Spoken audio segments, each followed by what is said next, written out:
Bonjour Margot.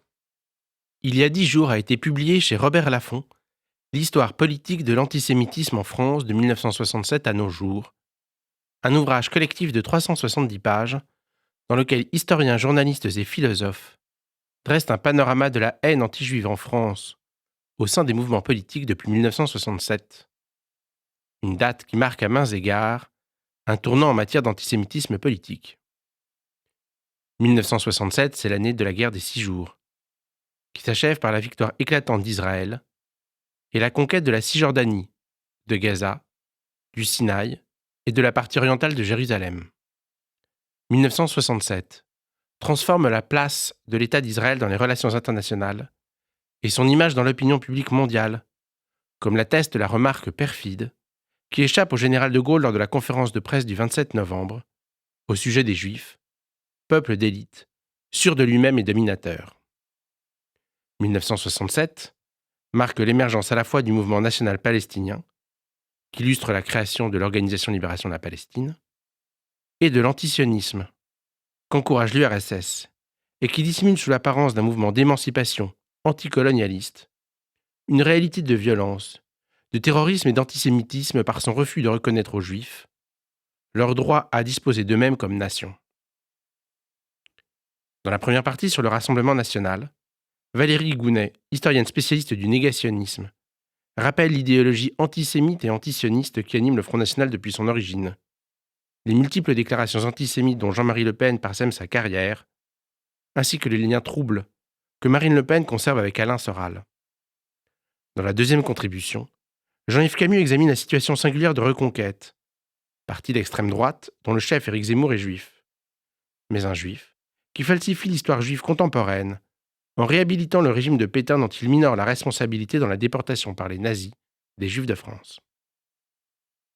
Le troisième article décrit la longue histoire des atermoiements de la droite sur une éventuelle alliance électorale avec le Front national dans les années 1980-90.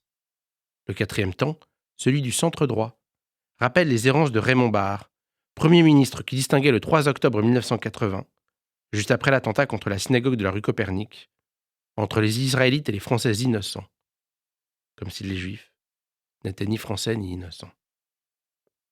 La cinquième contribution consacrée à Renaissance s'interroge sur la complaisance d'Emmanuel Macron envers Maurice Barrès et Charles Maurras, sous prétexte de leur qualité littéraire. Puis vient le tour des écologistes, soutien constant du mouvement palestinien, y compris le plus violent, de José Bové à la négationniste Ginette Scandrani. Pas forcément une surprise, quand on se rappelle que le mouvement reconnaît comme fondateur René Dumont, qui collabora avec l'occupant pendant la Deuxième Guerre mondiale.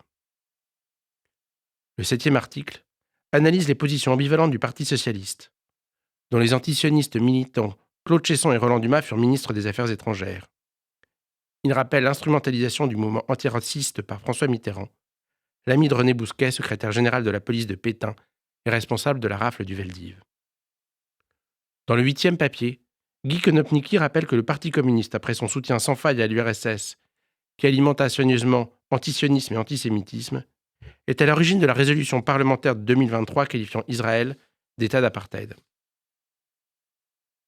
La neuvième partie est sans doute l'une des plus attendues. Minot Lévy-Bruhl y analyse avec acuité le naufrage de la France insoumise, les multiples saillies polysémiques et électoralistes de Jean-Luc Mélenchon, du rayon paralysant aux oukases du CRIF, des accusations de peuple déicide qu'avait pourtant condamné Vatican II, au sous-entendu sur le prétendu caractère raciste du judaïsme insuffisamment créolisé.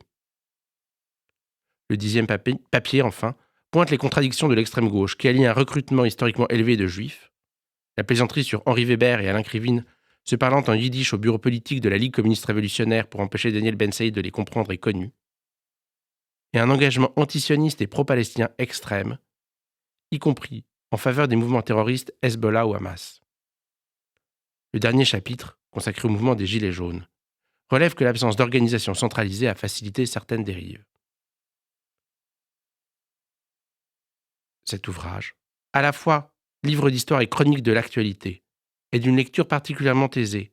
Il permet de saisir les origines, les traditions, les évolutions et les permanences de l'antisémitisme dans le champ politique français contemporain. J'attends déjà avec impatience l'édition revue et augmentée de l'analyse des événements du 7 octobre, lors de la parution en format de poche, tant nombre de réactions depuis l'attaque du Hamas étaient prévisibles au regard du temps long de l'antisionisme militant. Au moment de conclure cette chronique, un rappel. N'oubliez pas ce soir la rediffusion de Shoah, le film de Klaus Lanzmann, sur France Télévisions.